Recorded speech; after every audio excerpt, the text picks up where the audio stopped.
এই কথার পরপরই বুম্বাদাকে পড়তে হয় সমালোচনা, বিতর্ক এবং ট্রোলের মুখে।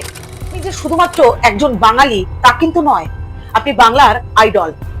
তাই বাংলা ভাষাকে নিয়ে ঠিক কেমন কথা বলা উচিত এটা তো আপনার জানার বিষয়। মুখ ফসকে কোথায় কি বলতে হবে এটাই যদি বুঝতে না পারেন তাহলে তো ট্রোলের শিকার হতেই হবে, ঠিক কিনা? এটা কিন্তু আমরা প্রত্যেকেই জানি। বাংলা ভাষা কঠিন হলেও তার মিষ্টত্ব এবং মাধুর্য এতখানি যে সকল ভাষার তুলনায় আমাদের বাংলা ভাষা কিন্তু শীর্ষে পৌঁছে গেছে। বার্তা যদি ভুল হয় তাহলে সাধারণ মানুষের মনের ধারণাও কিন্তু পাল্টে যেতে পারে। আজকে এই কথাটা বলে আপনি বাঙালি হয়ে বাঙালির আবেগকে আঘাত করেছেন, এটা বলতে বাধ্য হলাম। আর যাকে নিয়ে আমার ভিডিও, তার মনে কিংবা তার সংস্কৃতিতে আঘাত করা কিন্তু আমার উদ্দেশ্য নয়, বরং তিনি একজন সম্মানীয় ব্যক্তি এবং গুরুত্বপূর্ণ ব্যক্তি বলেই আমাদের কাছে পরিচিত। সেই ছোট্ট বেলা থেকে তার জার্নি আজ অব্দি দেখে চলেছি। হ্যাঁ বন্ধুরা, বাংলার টলিউডের বাদশাহ স্বনামধন্য প্রসেনজিৎ চট্টোপাধ্যায়। কিন্তু এই স্বনামধন্য অভিনেতা প্রসেনজিৎ চট্টোপাধ্যায়কে নিয়ে কিছুদিন যাবৎ সোশ্যাল মিডিয়াতে তোলপাড় চলছে। কেউ কেউ সমালোচনা করছেন, কেউ বা নিন্দের ঝড় তুলেছেন, কেউ আবার ট্রোলও করছেন। কিন্তু কেন? মালিক বলে একটি হিন্দি ছবিতে পুলিশের চরিত্রে অভিনয় করেছিলেন আমাদের বুম্বাদা অর্থাৎ প্রসেনজিৎ চট্টোপাধ্যায়।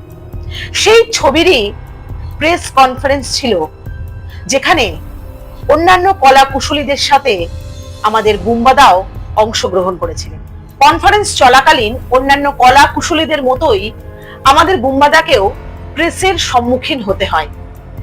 সংবাদ প্রতিদিনের একজন সাংবাদিক, যিনি বাংলায় আমাদের বুম্বাদাকে একটা প্রশ্ন করেন, আপনি তো টলিউডে আগেও অনেক পুলিশের চরিত্রে অভিনয় করেছেন, এই হিন্দি ছবিতে পুলিশের চরিত্রে অভিনয় করে আপনার ঠিক আলাদা কি মনে হয়েছে? ঠিক সেই মুহূর্তে সাংবাদিককে মাঝপথে থামিয়ে দিয়ে বুম্বাদা ঘুরিয়ে একটা প্রশ্ন করে, why do need to talking Bengali? আবার বাংলায় প্রশ্ন কেন? ঠিক এই কথার পরপরই বুম্বাদাকে পড়তে হয় সমালোচনা, বিতর্ক এবং ট্রোলের মুখে। বাংলায় তোমাকে পুলিশের চরিত্রে দেখেছি প্রবীর রায়চৌধুরী, এখানেও দেখে মনে হচ্ছে ওইরকমই একটা কিছু। তো Why do you need to talk in Bengali? Why do you need to talk in Bengali? বুম্বাদা সম্পর্কে যতটা শুনেছি তাতে করে এমন ব্যক্তিত্বপূর্ণ একজন মানুষ কখনোই কি বাংলা ভাষাকে কটাক্ষ করতে পারে? সেই ছোট্টবেলার প্রথম বাংলা ছবি ছোট্ট জিজ্ঞাসা দিয়ে তার পথ চলা শুরু। তার সফলতা, তার কর্মজীবন প্রত্যেকটাই এই বাংলা এবং বাঙালির হাত ধরে। কিছুদিন আগে মেট্রোতে একটা ঘটনা ঘটেছিল, যেটা নিয়ে আগে আমার ভিডিও রয়েছে। একজন অবাঙালি মহিলা একজন বাঙালি মহিলাকে বাংলা ভাষায় কথা বলা নিয়ে কটাক্ষ করেছিল। যদিও যেটা নিয়ে মেট্রো থেকে শুরু করে সারা বাংলায় প্রতিবাদের ঝড় কিন্তু উঠেছিল। আসলে অনেকেরই ধারণা আজও যে বাংলা ভাষা হয়তো শুধুমাত্র বাংলাদেশের মানুষই বলে, এবং অনেকে এমনটাও মনে করেন হিন্দি আমাদের রাষ্ট্রীয় ভাষা। যাদের মধ্যে এই ভ্রান্ত ধারণাটা রয়েছে তাদের বলি, হিন্দি কিন্তু কোনো রাষ্ট্রীয় ভাষা নয়। আর 5টা ভাষার মতোই হিন্দিও একটি ভাষা। অফিসিয়ালি আমরা হিন্দি এবং ইংলিশকে ব্যবহার করে থাকি, যদিও প্রত্যেক ভাষারই একটা আলাদা আলাদা মাহাত্ম্য আছে। প্রত্যেকের কাছেই তার নিজের ভাষার গুরুত্ব অনেকখানি। তাই কোনো ভাষাকেই ছোট করা কারো অধিকারের মধ্যে পড়ে না। আমাদের বাংলা ভাষা অত্যন্ত মাধুর্যপূর্ণ, এটা কিন্তু আমরা প্রত্যেকেই জানি। বাংলা ভাষা কঠিন হলেও তার মিষ্টত্ব এবং মাধুর্য এতখানি যে সকল ভাষার তুলনায় আমাদের বাংলা ভাষা কিন্তু শীর্ষে পৌঁছে গেছে। তাহলে বুঝতে পারছেন, যারা বাংলা ভাষাকে কটাক্ষ করে কিংবা বাংলা ভাষার গুরুত্ব বোঝে না, তারা মূর্খের জগতে বাস করছে। সমস্যাটা কোথায় জানেন? আজও অনেক বাঙালিদের এমনটাই ধারণা যে বাংলায় থেকে বাংলা না জানাটা খুব একটা অপরাধের মধ্যে পড়ে না, বরং ইংলিশ কিংবা হিন্দি জানলে অনেকটাই গুরুত্ব বেড়ে যায়। যে বাংলায় জন্ম, পড়াশুনো, কর্মজীবন সবটাই গড়ে উঠছে, সেই বাংলাকে এতটা অবহেলা করা কি সত্যি গর্বের বিষয়? বুমাদা একজন সম্মানীয় ব্যক্তি, তার সম্মানের কথা মাথায় রেখে এবং তাকে সম্মান দিয়ে বেশি কিছু বলবো না, জাস্ট কতগুলো যুক্তি দিয়ে কথা বলতে চাই। আচ্ছা দাদা, একজন বাংলা সংবাদ মাধ্যম, সে তো বাংলাতেই প্রশ্ন করবে, এটা কি স্বাভাবিক নয়? নাকি এটা খুব অবাক হবার একটা বিষয় ছিল? আপনি যে শুধুমাত্র একজন বাঙালি তা কিন্তু নয়, আপনি বাংলার আইডল। তাই বাংলা ভাষাকে নিয়ে ঠিক কেমন কথা বলা উচিত এটা তো আপনার জানার বিষয়। তাহলে আপনি যেভাবে আঙুল তুলে ওই সাংবাদিককে ঘুরিয়ে প্রশ্ন করলেন বাংলা ভাষাকে নিয়ে, সেটা কি সত্যি আপনাকে মানায়? ধরে নিচ্ছি আপনি ভেবেছেন আপনার সামনে বসে থাকা মানুষগুলো হয়তো বাংলাটা সেভাবে বুঝতে পারবে না, তাই হয়তো সেই মুহূর্তে আপনি এমন মন্তব্য করেছেন। কিন্তু আপনি নিজে চোখে দেখলেন তো আপনারই পাশে বসে থাকা অবাঙালি এক ব্যক্তিত্ব কিভাবে আপনার এই ভুল ধারণাকে চূর্ণ বিচূর্ণ করে দিল।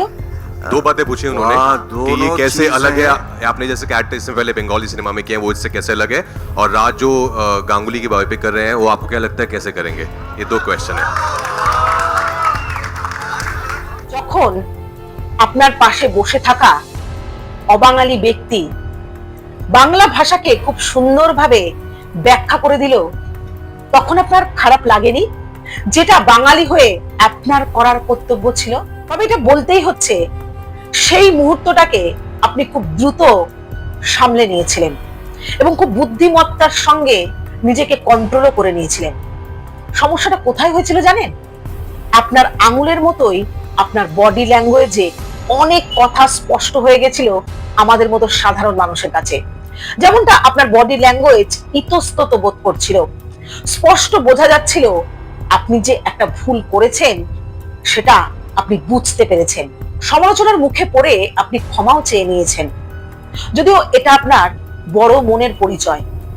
কিন্তু যখন কোনো অভিব্যক্তি কিছু বলেন সাধারণ মানুষের কাছে কিন্তু ওটা খুব একটা সাধারণ কথা হিসেবে গণ্য হয় না, বরং একটা বিশেষ বার্তা হিসেবেই মানুষের কাছে পৌঁছে যায়। আর সেই বার্তাই কিন্তু সাধারণ মানুষের মনে একটা প্রতিক্রিয়া সৃষ্টি করে। নিজের ভাষাকে গুরুত্ব দেওয়া এবং সম্মান করা যতটা সম্মানের, ঠিক ততটাই অসম্মানের নিজের ভাষার মূল্য না দেওয়া। এই জন্যই হয়তো বলে কনফিডেন্স ভালো, ওভার কনফিডেন্স মানুষকে বিপদের মুখে ঠেলে দেয়। বর্তমানে সাউথের অভিনেতা অভিনেত্রীরা মুম্বাইকে ছাপিয়ে গেছে। তা সত্ত্বেও তাদের যদি কেউ তামিল কিংবা তেলেগুতে প্রশ্ন করে, তারা কিন্তু তাদের ভাষা স্পষ্ট করার জন্য ইংলিশ কিংবা হিন্দিতে উত্তর দেয়, কিন্তু কখনোই এমনটা বলে না যে তামিল কিংবা তেলেগুতে কেন তাদের প্রশ্ন করা হচ্ছে। না না, আমার কিন্তু ইংলিশ কিংবা হিন্দিতে কোনো অ্যালার্জি নেই, কিন্তু নিজের মাতৃভাষাকে কেউ ছোট করবে এটা মানতে অসুবিধা হয়।